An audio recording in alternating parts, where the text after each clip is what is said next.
Da igreja, com a paz do Senhor, amém? Pedir para os irmãos abrirem no tema da nossa campanha, que fica em 1 Reis 19. Vou ler o texto que eu acho interessante a gente tomar conhecimento. 1 Reis 19 vai falar assim: E Acabe fez saber a Jezabel tudo quanto Elias havia feito, e como totalmente matara todos os profetas à espada. Então Jezabel mandou um mensageiro dizer a Elias: Assim me façam os deuses o que bem quiserem, se de certo amanhã a estas horas não puser a tua vida como a de um deles. O que vendo ele se levantou e, para escapar com vida, fugiu. E chegando a Berseba, que é de Judá, deixou ali o seu moço. Ele, porém, foi ao deserto o caminho de um dia, e foi sentar-se debaixo de um zimbro. E o pediu para si a morte, e disse: Já basta, ó Senhor, toma agora a minha vida, pois não sou melhor do que meus pais. E deitou-se e dormiu debaixo do zimbro. Então um anjo o tocou e lhe disse: Levanta-te, come. E olhou, e eis que à sua cabeceira estava um pão cozido sobre as brasas e uma botija de água. Então comeu, bebeu e tornou a deitar-se. E o anjo do Senhor voltou uma segunda vez, o tocou e disse: Levanta-te, come, porque te será muito longo o caminho. Levantou-se, pois, comeu e bebeu, e com a força daquela comida caminhou 40 dias e 40 noites até Horebe, o monte de Deus. Pode se assentar, igreja. A gente sabe aqui que Acabe, ele era o rei de Judá. E no capítulo anterior, para eu entender, ter um pouco mais de entendimento acerca dessa palavra, no capítulo 18 vem falando sobre Acabe, que era o rei de Judá, e que Acabe tinha um mordomo chamado Obadias, a quem temia muito o Senhor. No capítulo anterior, também vai falar sobre os 450 profetas de Baal, que Elias ele vem a matar. A gente sabe bem, se você for pegar a Bíblia para ler, que quando Elias ele vai de encontro ao rei Acabe e encontra aquele povo que se não sabe se serve a Deus ou se serve a Baal, ele vai falar assim que então Elias chegou a todo o povo e disse: Até quando cocheareis entre dois pensamentos? Se o Senhor é Deus, seguiu, e se Baal, seguiu. Porém o povo nada lhe respondeu. E aí a gente sabe também, lendo a palavra do Senhor, eu tomei o conhecimento de que Elias ele propõe ao povo ali que servia a Baal e a outro Deus, de pegar 2 carneiros.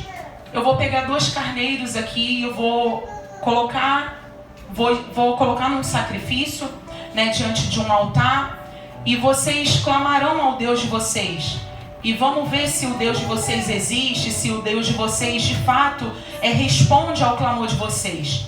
E quando Elias ele propõe isso ao povo, aquele povo ali que servia a Baal,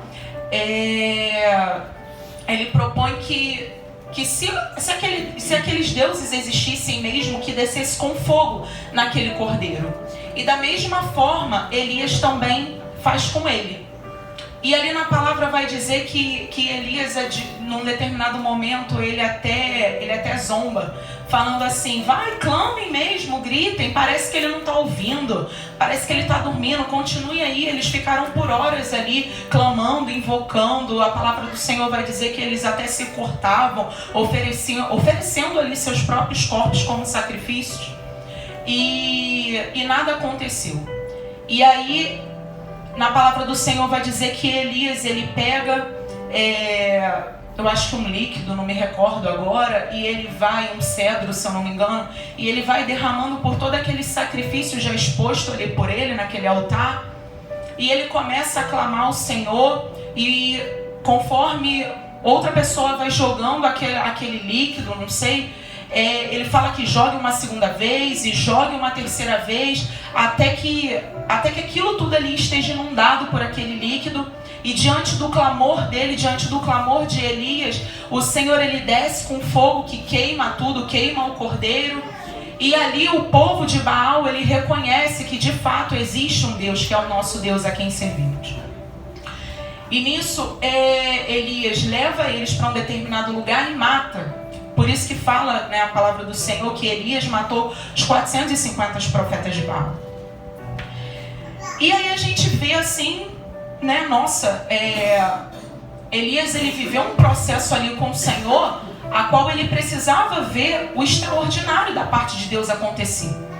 O extraordinário diante de um clamor, diante dele invocar ali o nome do Senhor, e de fato a coisa acontecer ali ao vivo e a cores, para que os outros contemplassem aquela glória, contemplassem aquele mistério daquilo que estava acontecendo. E aí a gente entra aqui no capítulo 19, né, que é quando Jezabel, Acabe era quem? O rei de Judá. Acabe leva a Jezabel, né, sobre o que aconteceu ali, sobre a morte dos 450, sobre o que Elias havia feito ali debaixo ali do nome do nosso Deus. E quando Jezabel ela toma conhecimento, ela fala aqui no capítulo 2, né? Assim me façam os deuses o que bem quiserem. Ela o que? Ela projeta matar Elias assim como ele matou todos aqueles profetas ali dela. E mais à frente, a gente lendo esse capítulo, a gente vê que Elias ele pede a morte. Nesse momento eu estava falando aqui agora que Elias ele tinha acabado de ver o extraordinário da parte de Deus, né? E quando eu estava lendo assim toda essa palavra para ter um melhor entendimento, que a palavra ela não é aqui só no 19, você precisa ler um pouco do 17 e do 18 para ter um melhor entendimento, para você ter uma noção assim, cara, Elias ele vive um extraordinário que às vezes eu e você a gente não imagina na nossa mente viver o extraordinário na nossa vida, porque a gente é tão apegado a esse mundo material que a gente subordina o materialismo ao espiritual. Então a gente não consegue assim mensurar o extraordinário na nossa vida. É por isso que às vezes as coisas ficam um pouco retidas pra gente. Porque é aquilo que o Felipe falou ontem, a gente sempre fica apegado às demais coisas, né? Aquilo que a gente vê, eu entendo também, eu acredito que o Senhor entenda, mas não pode ser assim, né? Os nossos olhos, eles contemplam aquilo ali, aquilo que é bonito, aquilo que é palpável, aquilo que traz prazer ao nosso coração. Mas a gente precisa buscar algo que é eterno, algo que vai trazer salvação para a nossa vida. Por mais que seja difícil o entendimento de olhar assim, Senhor, mas como é que eu vou mensurar essa questão do que é eterno, do que é para sempre na minha vida, de como é que vai ser isso da minha alma se transfigurar e ir para um céu de glória, como é que vai ser esse céu e o que eu tenho que fazer para chegar lá. É difícil. É difícil para mim esse entendimento. A gente canta aqui na igreja vários louvores com letras que a gente vai cantar no céu de glória. É pro céu que eu quero ir, é pro céu que eu vou lá pro céu. Mas a gente não sabe, na verdade, o que de fato a gente está falando. Porque essa terra aqui não contempla o espiritual. A gente enxerga, a gente ouve, a gente fala. São coisas tudo aqui concretas. São coisas tudo que a gente consegue aqui mensurar. Glória a Jesus. E aí quando eu olho assim que Elias ele se vê diante de uma mulher que, sabendo que ele tinha matado os 450 lá do povo de Baal, ele se vê com medo. Aí eu vi assim, cara, ele era um profeta pesado da Bíblia, nesse tempo aqui, profeta de peso que tem nome. Ele, Eliseu, mais um monte aqui, Moisés. É a mesma coisa que a gente pegar em uma pessoa que você tenha como referência na Bíblia. Eu gosto muito de Davi, mas em Davi eu consigo achar vários defeitos, mas é o cara que eu mais me identifico na Bíblia. Eu gosto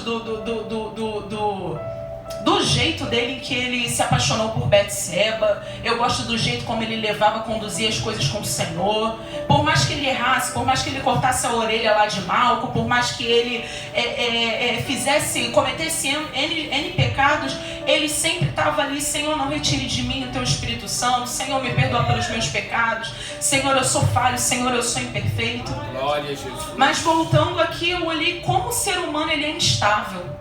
Uma hora a gente está aqui orando, o Senhor ele vai lá, realiza o sobrenatural na nossa vida, ele movimenta o extraordinário na nossa vida. Aquele cenário que até então que a gente via, que não teria mudança, Senhor, como vai mudar? Como é que isso vai acontecer? Como é que meu marido, quando ficou desempregado, eu falava assim: Senhor, como que o Osiel vai arranjar um trabalho aqui no Rio de Janeiro? Que ele veio de Brasília, estava pela Força Nacional. E eu ficava assim com o meu coração contestando. Cada um de nós aqui temos questões que a gente fica assim: Senhor, como que isso vai mudar na minha vida? Às vezes uma mulher que deseja engravidar, como que isso vai acontecer? A gente está ali namorando, nada acontece. Nada acontece. A gente tenta, compra a cartelinha de ovulação, compra aquele clearing pra gente ver se tá grávida, se não tá, nada acontece. Nada acontece. E aí eu olho assim a instabilidade do ser humano, né? É verdade. A gente uma hora tá vendo o extraordinário de Deus acontecer, outra hora a gente parece que dá um apagão na nossa mente. Esquece de tudo aquilo que o Senhor já fez. Esquece daquele milagre que o Senhor realizou na vida do meu marido. Esquece daquele milagre que o Senhor realizou na vida da minha mãe. Esquece daquele milagre que o Senhor operou na minha vida profissional, na minha área da faculdade, no meu desejo de me especializar. Esquece todos os milagres que o Senhor fez e eu me canalizo naquilo ali que o Senhor ainda não fez. O Senhor ainda não fez, mas Ele vai fazer, rapaz. Isso daqui é coisa fácil para Ele. Isso daqui é só um momento. Isso daqui é só uma fase. Isso daqui é algo para você amadurecer. Você acha mesmo que você vai vir a esse mundo para você morrer da mesma forma como você veio até aqui? Você acha que você não vai passar por nada? Você é o último biscoito do pacote, né? Eu ia falar outra coisa. Mas você acha mesmo que você é tão assim perfeito para você morrer e achar que você não vai passar por nada dessa vida? Por mais que a gente olhe assim, por mais que vocês possam me olhar e eu olhe vocês, e eu olho assim, poxa, não está passando por nada, mas cada um sabe das suas lutas. Cada um sabe daquilo que se passa dentro da sua casa, com a sua família, com o seu filho, na sua área do trabalho. Cada um sabe. E eu vejo assim que, poxa, cara, ele era profeta, ele tinha uma intimidade diferente da que eu tenho com o Senhor. E o mesmo sentimento que às vezes bate em mim, bate em você, bateu nele também. Bateu em Elias. Às vezes a gente passa por momentos difíceis, sabe, solitários, caminhando para um sentimento de frustração na nossa vida, de decepção. Mas Elias, outrora, ele tinha obtido uma grande vitória. E aí eu até coloquei aqui uma observação. Elias foi vitorioso ontem, hoje, pedindo ao Senhor que tire a sua vida, né? Que no versículo 5 ele vai dizer assim, versículo 5 não, no 4, ele porém foi ao deserto, o caminho de um dia, e foi sentar-se debaixo de um zimbro, e pediu para si a morte. E disse: já basta, ó Senhor, toma agora a minha vida, pois não sou melhor do que meus pais. Você tem noção de como é que a pessoa ela se encontra ao ponto de pegar e pedir ao Senhor para que tome a sua vida? Senhor, me mata. Tem noção às vezes do problema que a pessoa ela se encontra no grau de estar assim no fundo do poço mesmo? E querer pedir ao Senhor assim: Senhor, tira minha vida, dá cabo da minha vida, porque eu não quero mais isso aqui. É às vezes como eu e você a gente se encontra. No 5 vai dizer assim: e deitou-se e dormiu debaixo do zimbra. Então um anjo o tocou e lhe disse: levanta-te, come. E aí eu fico olhando assim que Me questiono, né? Já pensou se o Senhor também ele fosse atender às inúmeras orações que nós fazemos a Ele? O Senhor, muito pelo contrário, Ele chegou ali com a providência dEle naquele lugar. Glória. Levanta-te e come não, Elias. Levanta-te e come não. Não morre, não, você não vai morrer, Elias. Levanta-te e come. É isso que eu tenho para você. Ou melhor, Elias não sabia ainda, né, o que estava por vir. E aí ele voltou a se deitar. E mais uma vez o anjo, ele o acordou e disse: levanta-te e come, porque te será muito longo o caminho. Eu tenho certeza que você já se sentiu desanimado. Tenho certeza que você já se sentiu abatido. Mas eu tenho certeza que se você clamar ao Senhor, Ele enviará a providência necessária. Glória a Jesus. Assim como foi cantado nesse louvor, tem providência de Deus. O Senhor, Ele é um Deus que, conforme aquele louvor, Senhor, Tu me sondas, Tu me conheces, sabes quando assento, quando me levanto. Esquadrinhas o meu coração, prova-me os meus pensamentos. O Senhor, Ele te conhece por dentro e por fora. Não permita que a tua vida material, que só aquilo que os teus olhos veem, se subordine tanto ao nosso espiritual. Né? O nosso espiritual, ele precisa ser... a fé, ela precisa ser exercitada todos os dias. É para isso que nós chegamos até aqui a casa do nosso Deus. Essa igreja que existe esse comprometimento de estar aqui nos dias de culto, é para isso. É para que a nossa fé ela seja exercitada. No 8 vai dizer assim: levantou-se, pois comeu e bebeu, e com a força daquela comida caminhou 40 dias e 40 noites até Horebe. Você vê que Deus ele preparou Elias ali, porque sabia que a caminhada de Elias era longa, que ele precisava ainda fazer uma obra. Mais à frente a gente vai ver que Elias ele entra para uma caverna. A gente já está cansado de ouvir aqui na igreja sobre caverna, né? Sobre os momentos que a gente fica ali curtindo a nossa frustração, a nossa decepção, a angústia que nos assola. A caverna é uma forma da gente fugir do problema, né? Na verdade, é uma forma que a gente tem de fugir daquilo que a gente não tem controle. Né? A situação ela não está mudando, aí o que eu vou fazer? Eu vou me enfiar ali num buraco, eu vou me enfiar ali, vou me esconder do Senhor, eu não oro, eu não...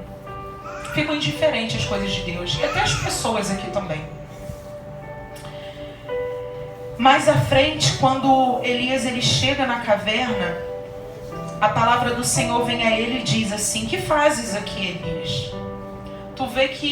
Você vê que mesmo Elias, com todo esse comportamento dele, de se abater, de se frustrar, do medo, todas essas coisas que ele vem vivendo, mesmo após essa grande vitória, o Senhor ele ainda é compassivo com a gente, sabe? Ele ainda é misericordioso, ele vem até você, ele fala assim: o que tu fazes aqui, Raquel? Por que você está assim? Por que você não tem mais me buscado? Por que você só tem olhado esse problema que você tem vivido? Às vezes, quando a gente está ali naquele problema, a gente acha que, nossa, que aquilo ali nunca vai passar na nossa vida, mas passa, tudo passa. Tudo passa nessa vida. Tudo passa. E mais à frente, vem dizendo assim que o Senhor, eis que passava o Senhor, como também um grande e forte vento que fendia os montes e quebrava as penhas.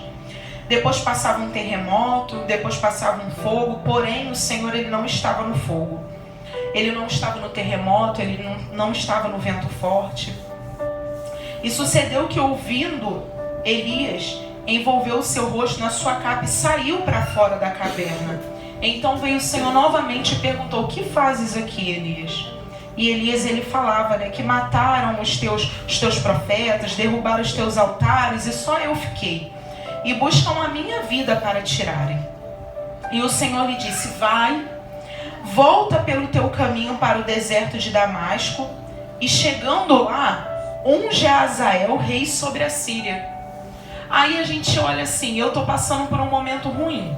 Já vivi uma experiência do extraordinário de Deus na nossa vida. Faço uma oração para Deus tirar a minha vida, o Senhor, Ele não me ouve.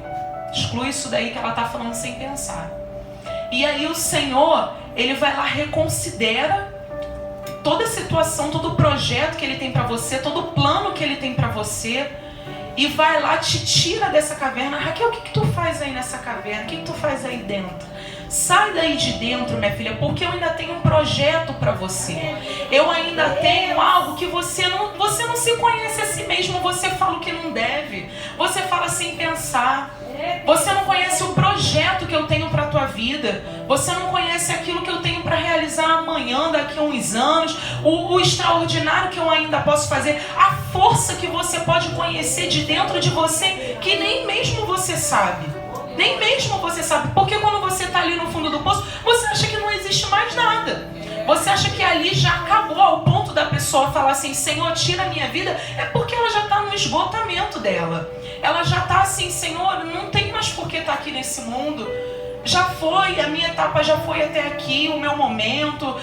Valeu a experiência, mas já foi. Me tira daqui desse lugar, me tira desse sofrimento. Porque na verdade a pessoa ela não quer morrer. Ela quer se livrar daquilo que está fazendo mal a ela. A forma que ela arranja de se livrar daquilo ali é pedindo a morte a Deus. E graças a Deus que Deus ele não ouve todas as nossas orações. Porque como erramos às vezes nas nossas palavras, na forma em que oramos, na forma em que falamos com Deus, na forma em que levamos as nossas petições a Ele. Que saibamos falar, irmãos. Isso faz total diferença, sabia? Quando eu cheguei no quartel, eu aprendi assim, você não chega pro mais antigo e vai falar assim com ele, um e-mail, um exemplo, eu vou mandar um e-mail, você pode fazer isso? Não, você tem que perguntar assim, consulto possibilidade de verificar. Você vê que existe toda uma, não é assim que você vai falar, entendeu? E aí com o Senhor, a gente também, Senhor, se for da tua vontade, o Senhor ele responde na própria palavra dele, né? Um servo chega para Deus e fala assim, Senhor, se tu podes, ajuda-me. E o Senhor ele responde assim, se tu podes, tudo é possível ao que crê. Aleluia, glória. Né? Então assim, é um conjunto de coisas. É você saber falar, mas é você também exercitar a fé dentro do seu coração, para que você verdadeiramente alcance o espiritual e aquilo reflita na sua vida. Reflita na sua vida aqui, ó, material, naquilo que você vê, na sua vida espiritual, nos seus dons, na sua evolução, de como que você se desenvolveu, de como que você amadureceu. Isso daí, com certeza, a vida espiritual ela vai refletir em todas as áreas. Todas as áreas. E mais à frente a gente vem, né, e vê que o Senhor, ele tira Elias da caverna, chama Elias para fora, manda Elias ungir Azael, rei sobre a Síria. Jeú, filho de Nissim, ungirás rei de Israel. Quer dizer, ele ainda sai para profetizar ainda, para abençoar nações, para ordenar reis ainda sobre nações. Glória. E mais à frente ele ainda vai deixar o seu sucessor, que é Eliseu. Então quer dizer, é sério que você queria ficar dentro de uma caverna? Você está vendo como é que o ser humano ele não consegue enxergar um palmo que está na frente do nariz dele? Ele age por causa das suas próprias emoções, por causa da sua impulsividade, por causa daquilo que ele está sentindo no momento. Quando às vezes não deve ser assim, a gente deve, Senhor, reconsidera aquilo que eu falei, reconsidera aquilo que eu senti, porque eu muito provavelmente devo estar errada. Muito provavelmente eu devo estar agindo errado, eu devo estar falando errado. E quando eu vejo que o Senhor ele ainda veio com todo esse mistério para ele após ele sair da caverna, eu vejo que, poxa, vale a pena a gente se renegar a nós mesmos, os nossos sentimentos, as nossas vontades, por mais difíceis que sejam, né, o nosso jeito também, e se colocar ali na posição do que o Senhor ele quer. Raquel, sai da caverna. Raquel ora, Raquel me busca, Raquel esteja na minha presença, porque você não sabe aquilo que eu tenho para fazer na tua vida. Você não sabe aquilo que eu posso te colocar amanhã. Você não sabe a posição que você pode chegar amanhã por uma mudança hoje na tua vida. Glória a Jesus. A gente está acostumado a ficar no comodismo. O ser humano, ele é assim, ele quer não estar numa posição confortável. Conhecer um novo amedronta, se arriscar amedronta, fazer algo diferente, a gente tem medo das opiniões. Não é mesmo? A gente fica desconfortável. É uma série de coisas que a gente pensa, a opinião das pessoas. A gente sabe que a sociedade rotula a gente, julga a gente por trás. Não fala na nossa cara não, mas por trás os comentários rolam. A gente sente. Você chega num ambiente, as pessoas estão falando de você. A gente sofre disso. Todo mundo sofre disso. Ninguém aqui é maravilhoso. Ah, só eu sofro disso. Não, todo mundo sofre. Todo mundo fala. Todo mundo fala. Mas é isso que eu deixo para os irmãos nessa noite. Que se hoje você está vivendo o extraordinário de Deus e amanhã você talvez se encontre numa posição em que não esteja tão favorável, no momento que não esteja tão favorável, não toma aquela situação como se aquilo ali fosse o fim do mundo, né? Eu fico até um pouco assim porque existem pessoas muito mais velhas que eu, com muito mais experiências, que já passaram por muito mais coisas que eu, e que às vezes eu falar isso aqui é pra mim e pra um gato pingado. Mas eu acho que reforçar aquilo que já é óbvio também não é ruim. Eu também não estou errando por causa disso. Mas quando você se vê ali naquela situação que você... Senhor, isso daqui vai mudar, vamos orar, vamos se aproximar de Deus, para que o Senhor, Ele lá na frente, Ele nos coloque numa posição diferente. Ele faça, né, que a gente contemple aquilo que... Tá vendo, minha filha? Se você tivesse retrocedido, se você tivesse olhado para trás... Se você tivesse desacreditado da minha promessa, se você tivesse desistido de viver a minha palavra, né, estar nos meus caminhos, nos meus átrios, você estaria em outra posição diferente dessa da que eu tenho te colocado. Eu vou trazer um louvor, Sonda-me, da Aline Barros. O Senhor, Ele te sonda, o Senhor, Ele te conhece. Esquadrinha os nossos pensamentos. Desde casa eu já venho pensando nele.